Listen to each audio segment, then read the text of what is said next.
There is a particular kind of loneliness that comes with being born into greatness that isn't quite yours. Not the loneliness of poverty or invisibility or being forgotten by the world, but the loneliness of standing close enough to the throne to feel its heat, yet never quite sitting on it.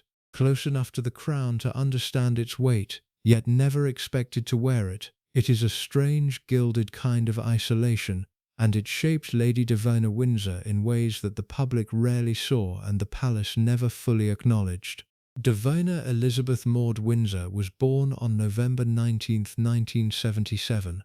Her father was Prince Richard, Duke of Gloucester, a quiet, architectural-minded royal who had never expected to hold his title at all. Richard had been the younger son, the one allowed to pursue a normal career, to live something resembling an ordinary life. But when his elder brother Prince William of Gloucester died tragically in a plane crash in 1972, Richard was pulled back into the institution he had been quietly drifting away from. He inherited the dukedom, he accepted the duty, and 5 years later Davina was born into that world, a world that had been reshaped by loss before she ever drew her first breath. Her mother, Birgit van Deurs, was Danish-born, a woman who had married into the royal family with grace and quiet dignity. Together, Richard and Birgit raised their children, Davina, her elder brother Alexander, and younger sister Rose, in a household that was royal by name but relatively modest by the standards of the Windsor family's inner circle. They lived at Kensington Palace, yes, but not in the grand, spotlight-soaked apartments associated with the monarchy's most famous faces. Their corner of that world was quieter, more private, less theatrical, and yet the institution was always present. It showed up in the expectations that surrounded every birthday, every public appearance, every photograph taken at a family gathering. It showed up in the unspoken understanding of what was acceptable and what was not.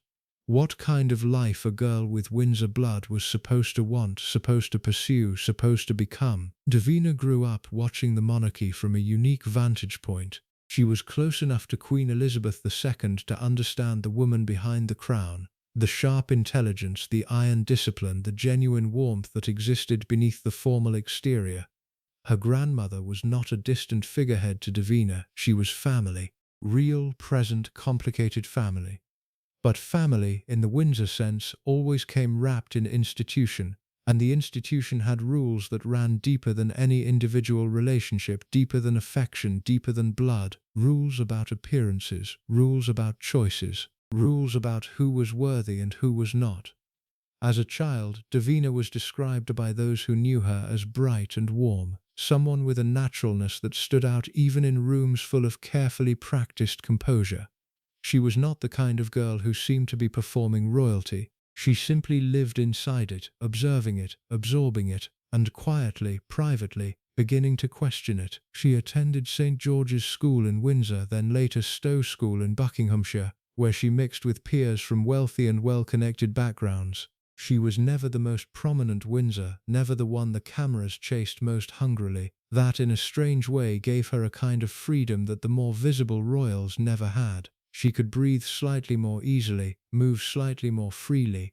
But freedom inside the palace world is always relative, and Davina Windsor would spend the first decades of her life discovering exactly where its limits lay, not through rebellion, not through scandal, but through something far simpler and far more dangerous to the institution than either. She would discover it through love. There is a term used quietly in royal circles, rarely spoken aloud but understood by everyone who moves within them. Minor royal. It sounds almost dismissive, and in many ways it is meant to be. It is the monarchy's way of drawing an invisible but ironclad line between those who truly matter to the institution and those who simply exist within its orbit.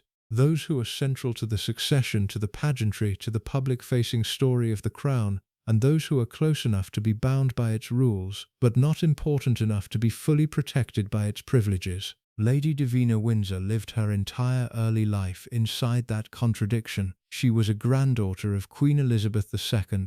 That fact alone placed her in a category that most people on Earth could never imagine occupying. Her name carried centuries of history, Her bloodline connected her to some of the most powerful dynasties Europe had ever produced. At formal gatherings, at royal occasions, at the weddings and funerals and jubilees that punctuated the Windsor calendar, she was there, part of the fabric woven into the picture. And yet, she was not Princess Davina. She held the title of Lady, not Her Royal Highness. She did not appear on the famous Buckingham Palace balcony during the moments that defined the monarchy in the public imagination. She was not followed by the same relentless press attention that trailed the more prominent members of the family. In the royal hierarchy, she occupied a space that was simultaneously privileged and peripheral. This position came with its own particular pressures, ones that were perhaps more insidious than the pressures faced by those at the very center of royal life. The senior royals, the ones the world watched constantly, at least understood their role clearly. Their lives were scripts written in advance with very little room for improvisation. Difficult, yes, but clear.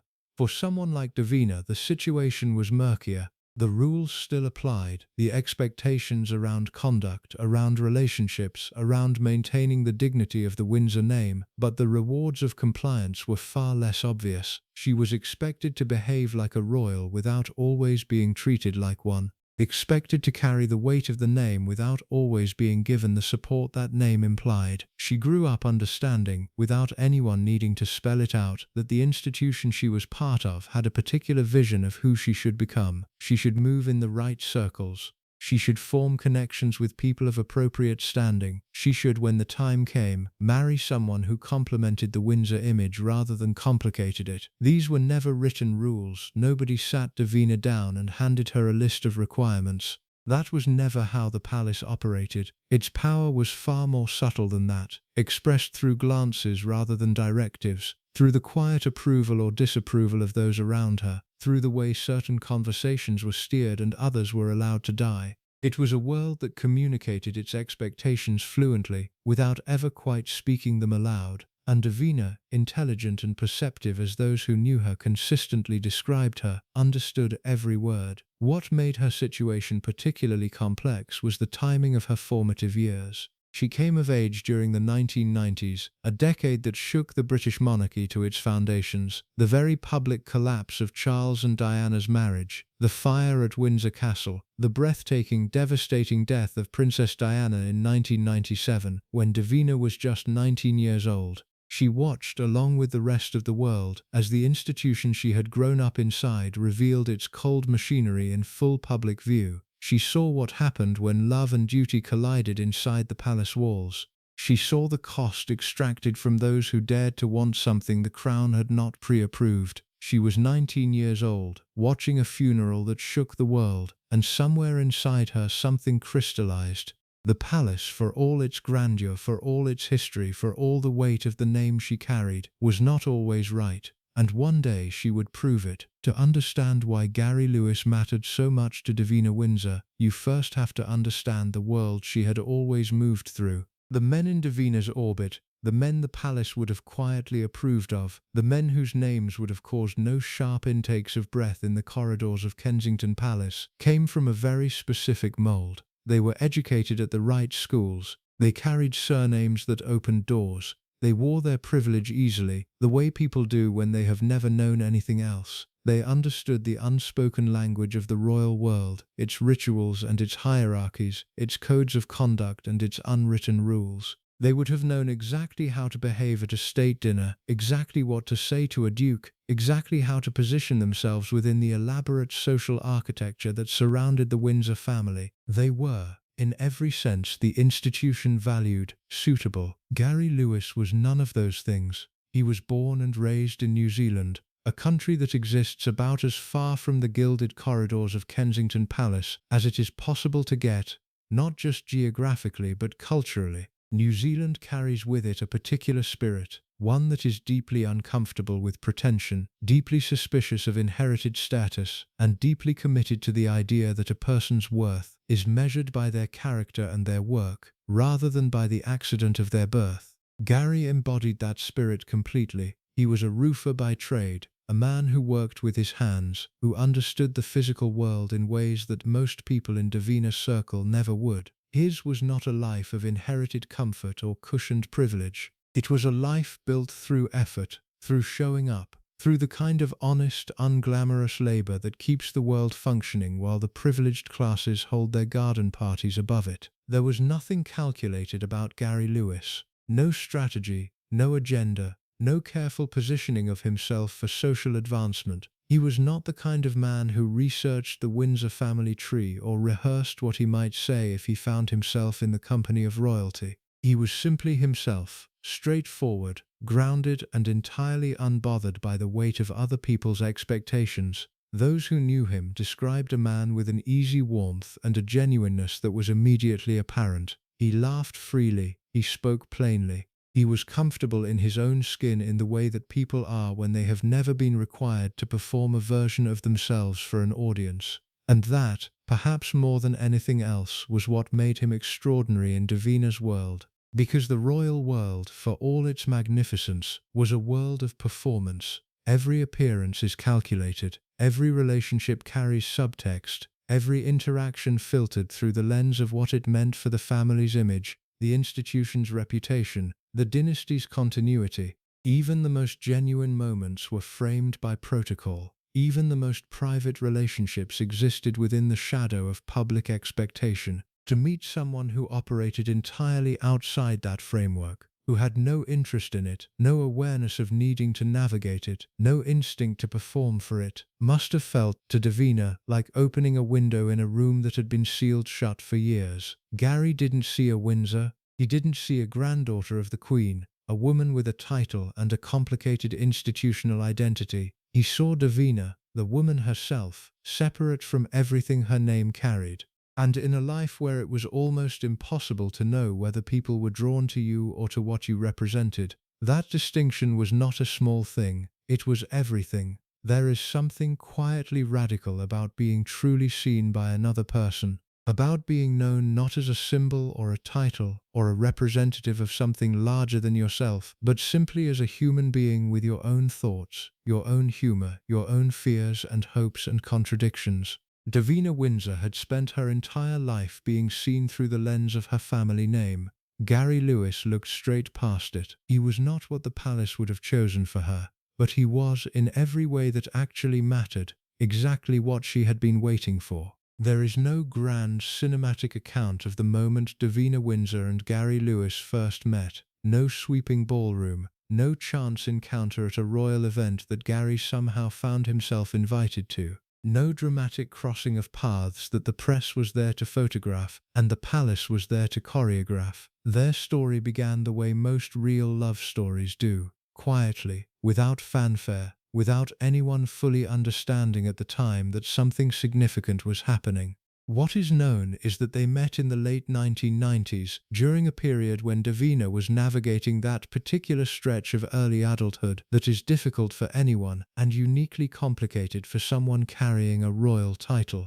She was in her 20s, old enough to be thinking seriously about her future, but young enough to still be feeling her way toward understanding what that future should look like. She was bright, warm, and, beneath the composed surface that palace life had trained her to present, quietly searching. Gary was in England at the time, the kind of working traveller that New Zealand produces in abundance, people who leave their island home to see the world, to work, to experience life beyond the familiar. He was not in England to find a royal. He was simply living his life, in the direct and uncomplicated way he had always lived it. When they found each other, something shifted. Those who were close to Davina during this period later spoke of a change in her, a lightness that appeared, a happiness that was different in quality from anything they had seen before. Not the performed contentment of someone fulfilling their expected role, but something genuine and unguarded. She laughed differently. She seemed in the most fundamental sense more like herself. Gary, for his part, approached the relationship with the same straightforward honesty he brought to everything else. He was not intimidated by Davina's background, not because he was unaware of it, but because he simply did not measure people by those kinds of metrics. She was the woman he had fallen for. The family she came from was a fact, not a framework for how he felt about her. But the world around them was far less uncomplicated.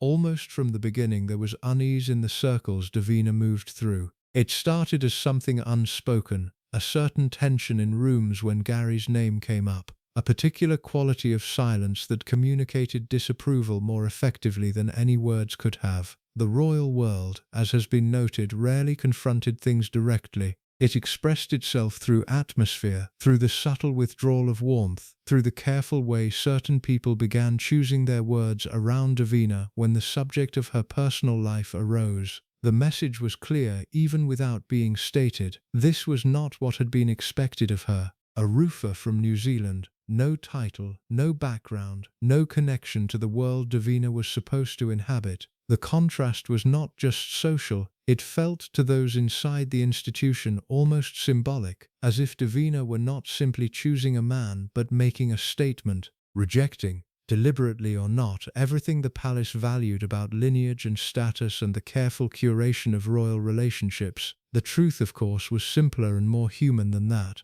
Davina was not making a political statement, she was not staging a rebellion. She was doing something far more straightforward and far more radical within her particular world. She was falling in love, but love, inside the Windsor family's orbit, was never purely private. It carried institutional weight. It had consequences that extended beyond the two people involved. And as Davina's relationship with Gary deepened and it became clear that this was not a passing phase, not something that would quietly resolve itself, the atmosphere around her began to change more noticeably. Conversations became pointed, concerns were expressed. The machinery of the palace, that vast and ancient engine of expectation and control, began to make its presence felt in Davina's life in ways that were impossible to ignore. She was reminded, in the ways the institution had always reminded people, of who she was, of what her name meant, of what was owed to the family, to the crown, to the centuries of tradition that she was, in the eyes of those around her, casually proposing to complicate. Davina listened. She understood what was being said. She understood the weight of it, the history behind it, the genuine belief of those speaking that they were looking out for something important. And then she looked at Gary Lewis, this uncomplicated, genuine, warm man who had looked straight past her title and seen only her, and she made her choice. The British monarchy has survived for centuries not through brute force, but through something far more sophisticated. It survives through the atmosphere, through the careful cultivation of an environment in which certain things are simply understood, where conformity is rewarded not with applause but with belonging, and where deviation is punished not with confrontation but with cold. It is a world that has perfected the art of pressure without fingerprints, a world where nobody needs to issue a direct order because the institution itself communicates its will through 1,000 smaller signals, each one individually deniable, collectively overwhelming. When the palace pushed back against Davina's relationship with Gary Lewis, it did not do so loudly. There were no dramatic ultimatums, no formal summons, no official statements issued from behind palace walls declaring that Lady Davina Windsor was making an unacceptable choice. That was never how the institution operated. The crown had always been far too sophisticated for anything so blunt, so traceable, so easy to resist. Instead, the pressure came in quieter forms. It came in the form of concern, the kind expressed in careful, measured tones by people who framed their disapproval as care. "We just want what's best for you, Davina. We simply wonder whether you've thought this through fully." The language of worry deployed as a tool of control, dressed up in the vocabulary of love and family obligation. It came in the form of distance, the subtle but unmistakable cooling of warmth from certain quarters of the royal world. Invitations that became slightly less forthcoming, conversations that developed a certain stiffness when Gary's name arose, the social temperature dropping by degrees so gradual that each individual shift could be dismissed as imagination, but the cumulative effect was impossible to mistake. It came through the unspoken reminder of precedent, because Davina was not the first person in the Windsor family's story to have loved someone the institution deemed unsuitable. The family's history was littered with such cases, and the outcomes were instructive. Princess Margaret, whose love for Group Captain Peter Townsend had been quietly, ruthlessly dismantled by the palace machinery in the 1950s, leaving her to spend decades in a marriage that ultimately broke her. The Duke of Windsor, whose abdication had sent shockwaves through the monarchy and whose name had become within palace walls a byword for the chaos that resulted when personal desire overrode institutional duty. These stories were not ancient history to the Windsors. They were cautionary tales, kept alive precisely because they served a purpose. They reminded every member of the family, in every generation, what happened when someone chose themselves over the crown. Davina knew these stories. She had grown up inside them, and the palace, in its subtle and practiced way, made sure she was thinking about them now. There was also the question of public perception, always a powerful lever in the royal world's toolkit. How would it look? A granddaughter of the Queen choosing a working-class tradesman from New Zealand over the kind of match the family's history demanded. The press, if they got hold of it, would have a field day. The narrative would be difficult to control. The image of the monarchy, already fragile after the bruising years of the 1990s, could ill afford another story of royal dysfunction. These arguments were made in various forms by various people over what must have felt to Davina like an exhausting and relentless period of her life. The message, delivered through 100 different voices and 100 different channels, was consistent. This is not the path for you. This man is not the right choice. There is still time to step back, to choose differently, to return to the fold. What the palace perhaps miscalculated, what institutions built on hierarchy and tradition so often miscalculate about the individuals within them, was the particular quality of Davina's resolve. She had grown up watching the monarchy demand sacrifice from the people it claimed to cherish. She had watched it happen to others. She had absorbed its lessons and understood its mechanisms with the clarity of someone who had spent a lifetime studying them from the inside. And understanding how a trap works, it turns out, is the first step toward refusing to walk into it. The palace pushed. Davina did not move, and slowly, inevitably, the question shifted from whether she would comply to what the institution would do when she didn't. There is a moment in every act of genuine courage where the weight of what you are about to do becomes fully real. Not the abstract courage of imagining a decision from a distance, but the specific, physical, bone-deep awareness of standing at the edge of something irreversible. The moment where the cost stops being theoretical and becomes concrete. Where you understand with complete clarity exactly what saying yes will mean and exactly what it will cost. Davina Windsor reached that moment sometime in the early 2000s. She had been with Gary Lewis long enough to know, with absolute certainty, that what she felt for him was not a phase, not a rebellion, not a temporary detour from the path the palace had mapped out for her. It was real, it was lasting. It was the kind of love that doesn't negotiate with external pressure or shrink under institutional disapproval, the kind that simply endures, quietly and stubbornly, regardless of what the world around it demands. And Gary, for his part, had proven himself in the most fundamental way a person can, not through grand gestures or carefully constructed impressions, but through consistency, through being day after day exactly who he had presented himself to be from the beginning. Uncomplicated, genuine, steady. The palace had hoped, perhaps, that time would reveal flaws in him that Davina had been too blinded by emotion to see, that the reality of their different worlds would eventually create a friction that love could not survive. It hadn't. If anything, the pressure from outside had only clarified things, had stripped away the noise and the expectation and the institutional interference and left behind something clean and certain. Gary Lewis was the man Davina wanted to build her life with. That was not going to change. The decision to accept his proposal, or, more precisely, the decision to move toward marriage with the full knowledge of what it would trigger, was not made lightly. Those closest to Davina have spoken of the seriousness with which she approached it. This was not a young woman acting impulsively, throwing caution to the wind in a romantic haze. This was a woman in her mid-20s who understood the institution she was part of, who had spent years watching it operate, who knew precisely what stepping outside its boundaries would mean. She knew she would lose her place in the line of succession. The rules were clear on this, or rather, the palace's interpretation of them was clear.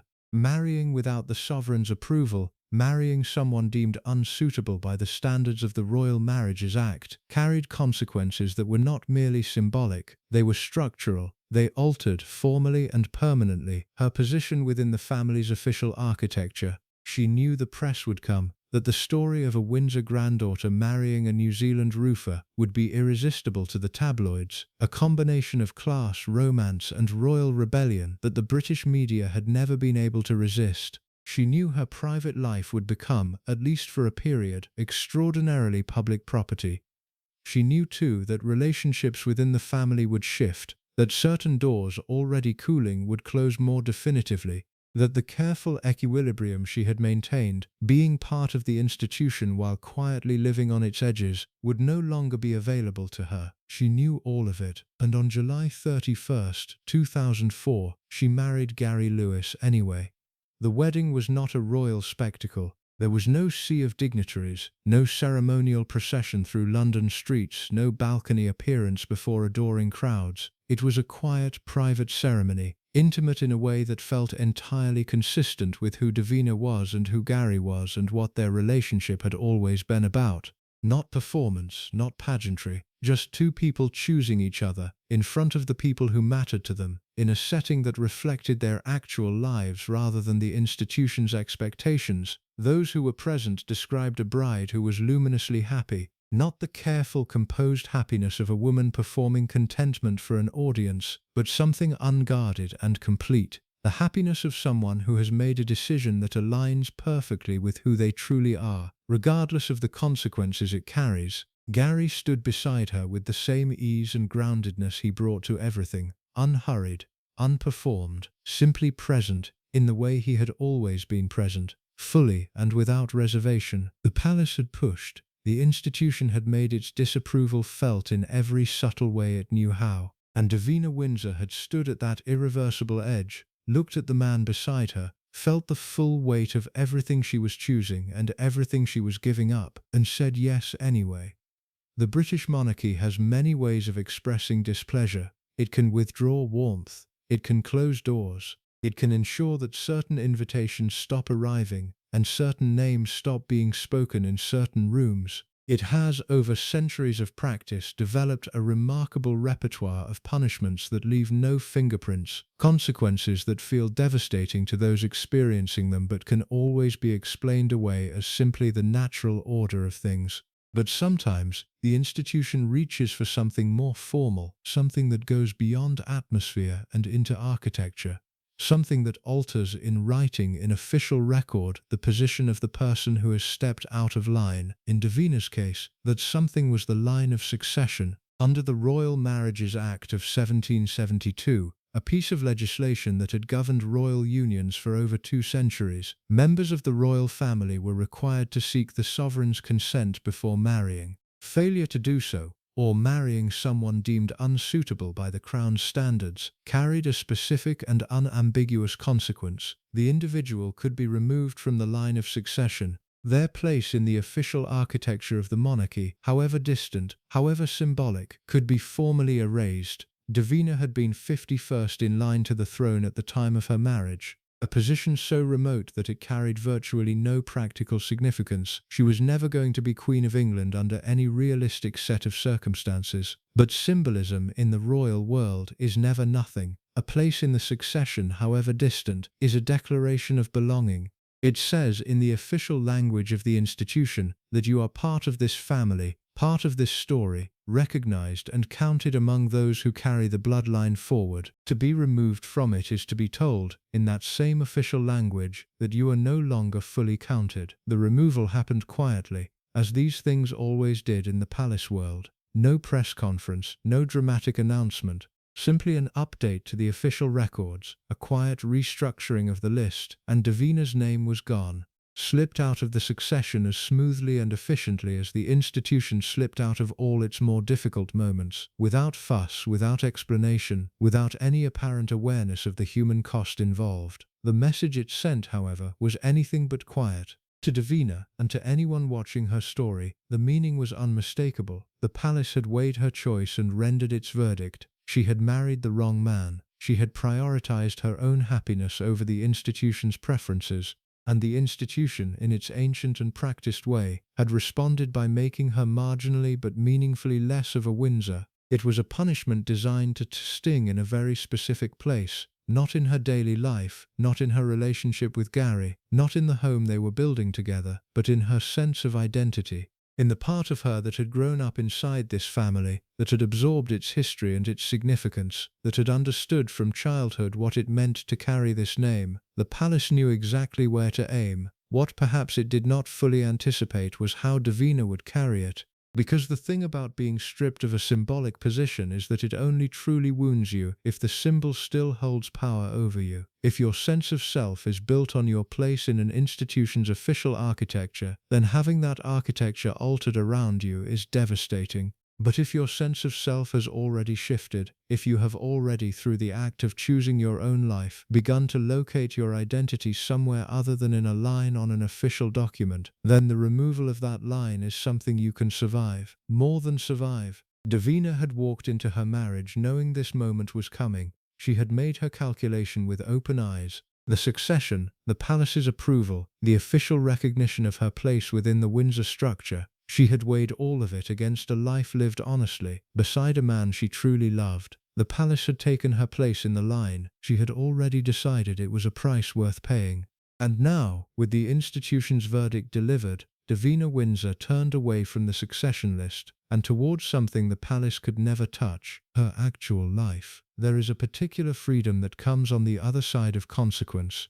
When the thing you feared losing has already been taken, when the institution has delivered its verdict, and the world has absorbed the news, and the dust has begun to settle, something unexpected sometimes happens. The weight lifts. Not because the loss wasn't real, not because the cost wasn't felt, but because the uncertainty is gone. The decision has been made, the price has been paid. And what remains, stripped of all the noise and pressure and institutional interference, is simply your life, your actual life. The one you chose. For Davina and Gary, that life began in earnest in the months and years following their wedding in July 2004. And what they built together, quietly, and without the benefit of royal support structures or palace resources or the cushioning that comes with full institutional membership, was something that the monarchy's official architects had never managed to plan for. It was genuinely happy. They settled into a life that was, by the standards of the Windsor family, remarkably ordinary.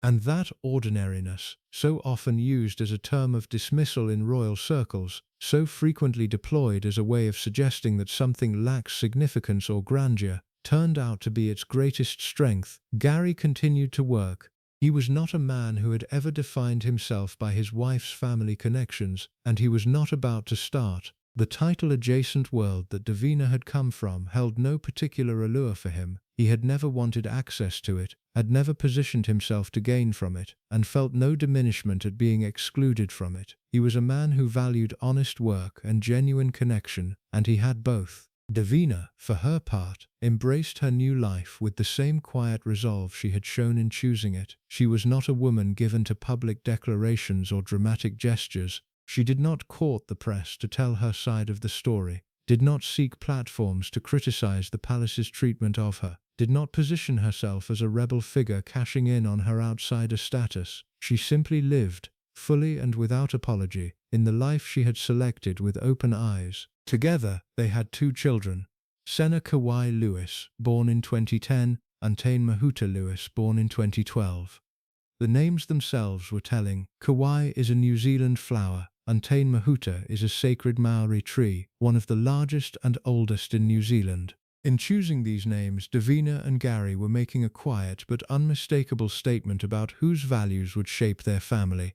Not the palace's, not the institution's, theirs. The children grew up with a mother who was warm and present in the way that Davina had always been by nature, before the royal world's demands for composure and distance could fully override it. And they grew up with a father who brought to parenting the same straightforward, unpretentious authenticity he brought to everything else. A man whose measure of success was not status or recognition, but the quality of the life he was actually living. Those who knew the family during these years spoke consistently of an atmosphere that felt, in the most unroyally possible way, like home.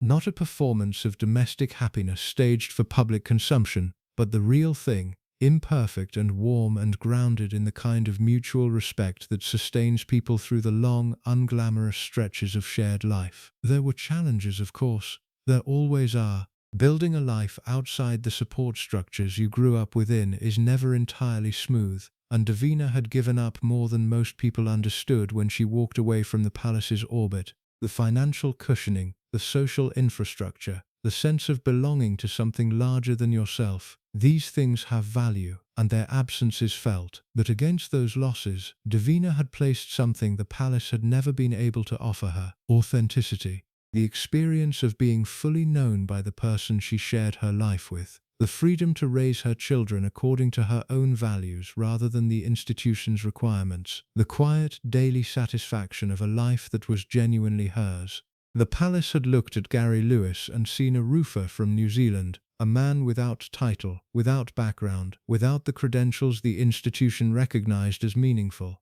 What Davina had seen, from the very beginning, was something the palace's entire apparatus of approval and succession and protocol had never been designed to measure. She had seen a good man, and it turned out that a good man, chosen freely and loved honestly, was worth more than any place in any line of succession the palace had ever drawn up. History remembers loudly the royals who fought the institution from within, the ones whose battles played out on front pages, whose pain became public spectacle, whose defiance generated headlines that echoed around the world. Diana, whose war with the palace was conducted in full view of a global audience. Harry and Meghan, whose departure was announced in television interviews and documented in streaming series watched by millions. These are the stories the world knows. Dramatic, painful, impossible to ignore. Davina's story was never that. It was quieter, smaller in its visible footprint, less saturated with public drama, conducted largely away from the cameras that feast on royal dysfunction. And perhaps because of that quietness, it has never quite received the recognition it deserves as one of the most quietly radical acts in the modern history of the Windsor family. Because what Davina did, the specific nature of her defiance, was not to fight the palace. It was to simply leave it behind. There is a particular kind of strength in that, a strength that is easily underestimated precisely because it does not announce itself. It does not hold press conferences or publish memoirs or seek the validation of public sympathy. It simply turns away from the thing that demands your compliance, builds something real in its place, and gets on with the business of living. Davina got on with it magnificently. More than 2 decades after her wedding, the life she and Gary built together stands as its own quiet answer to every cold shoulder, every withdrawn invitation, every formal consequence the palace deployed against her choice. They are still together. Their children carry names that speak of New Zealand soil and Maori heritage rather than Windsor tradition. Their home is not a palace apartment, but a life genuinely their own. The succession list that once included Davina's name and then erased it has been restructured many times since. The Royal Marriages Act itself, that centuries-old instrument of institutional control that had been used to punish her, was repealed and replaced by the Succession to the Crown Act in 2013, loosening the very rules under which Davina had been penalised.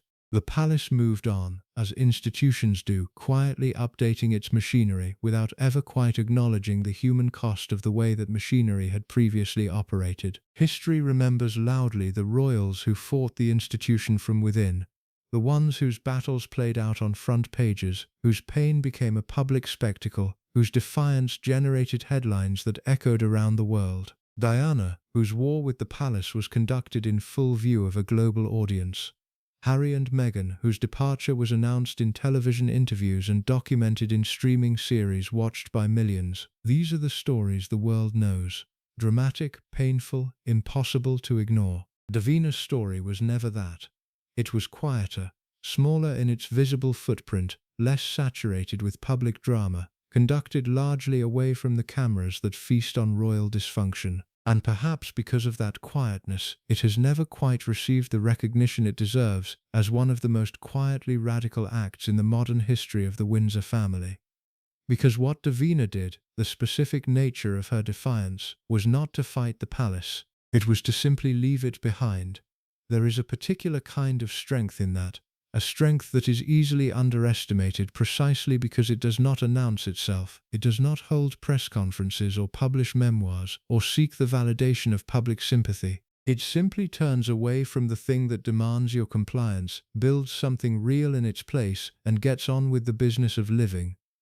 Davina got on with it magnificently. The details of how they met had for years been kept deliberately private, consistent with everything Davina had always been, but eventually it emerged that she and Gary had first crossed paths in Bali in the year 2000, not in London, not in any setting the palace might have been pre-approved or choreographed, but in Bali, a world away from Kensington Palace, from the succession list, from the carefully managed social architecture of the Windsor family's orbit. There is something fitting about that. Two people finding each other in a place entirely outside the framework that would have kept them apart. A royal granddaughter and a Māori carpenter from New Zealand, meeting on an Indonesian island, with no protocol between them and nothing to perform for anyone.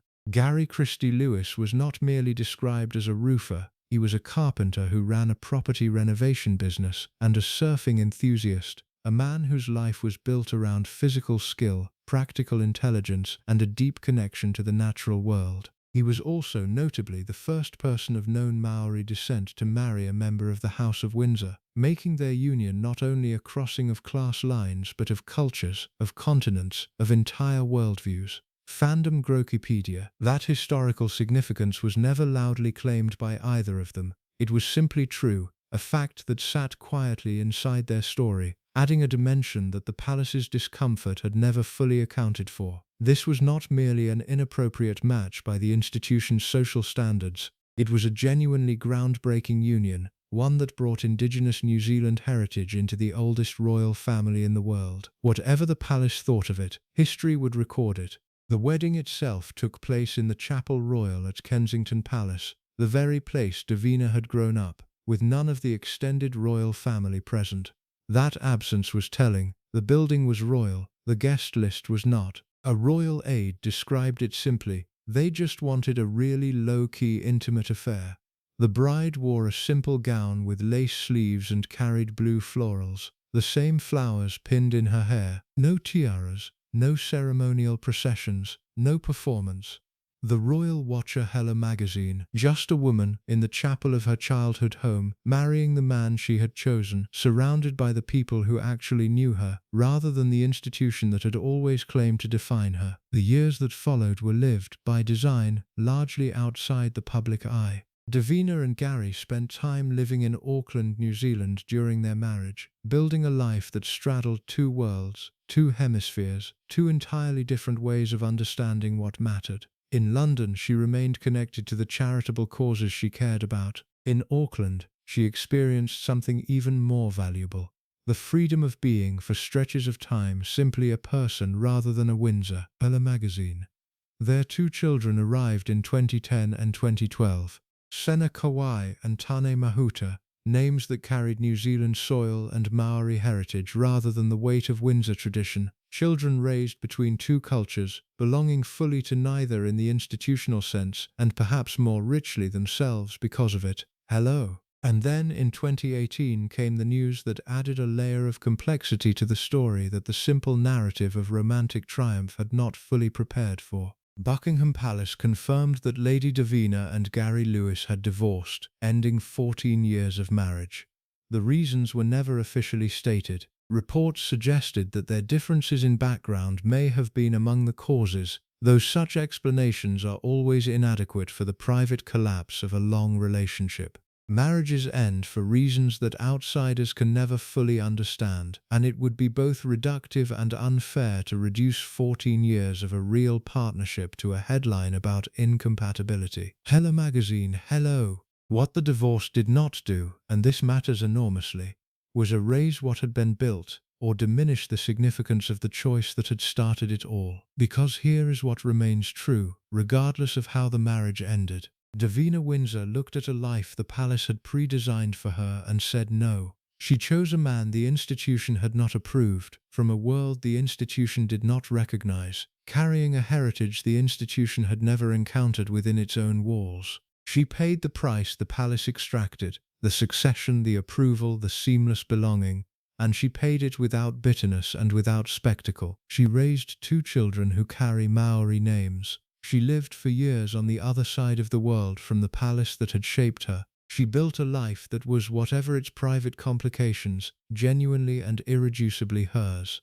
As of 2025, Davina now sits at 36th in the line of succession, restored to the list that once erased her by the same shifting tides of institutional adjustment that the palace applies to all things eventually. The Royal Marriages Act under which she was penalized has been replaced. The rules that were used against her have been loosened. The palace moved on, as it always does, without ceremony or acknowledgement. Grokipedia. But Davina had already moved on first, and that, in the end, is perhaps the most important part of her story. Not the loss of her succession position, not the palace's disapproval, not the institutional consequences that were visited upon her for making an unauthorized choice. Those things happened, they were real, and they carried weight. But they were not the ending. The ending, or rather the continuing, is a woman in her 40s who chose love when it would have been easier and safer and institutionally rewarded to choose duty, who looked at the palace's vision of what her life should be and quietly, firmly, without drama or bitterness, chose something better, who raised children with roots in two worlds, the ancient gilded world she came from and the honest, grounded world her husband brought with him from the other side of the earth, who proved in the most personal and unargued way possible that the palace's measures of worth, title, succession, institutional approval are not the only measures that matter, are not in the end even the most important ones. Lady Davina Windsor married a roofer. The palace disowned her choice, and she built a life so genuine, so grounded, so entirely and unapologetically real, that the palace's disapproval became the least interesting thing about her story. She did not win by fighting. She did not win by performing. She won the only way that actually lasts, by being with complete and unwavering commitment exactly who she was. That is not a small thing. That is everything.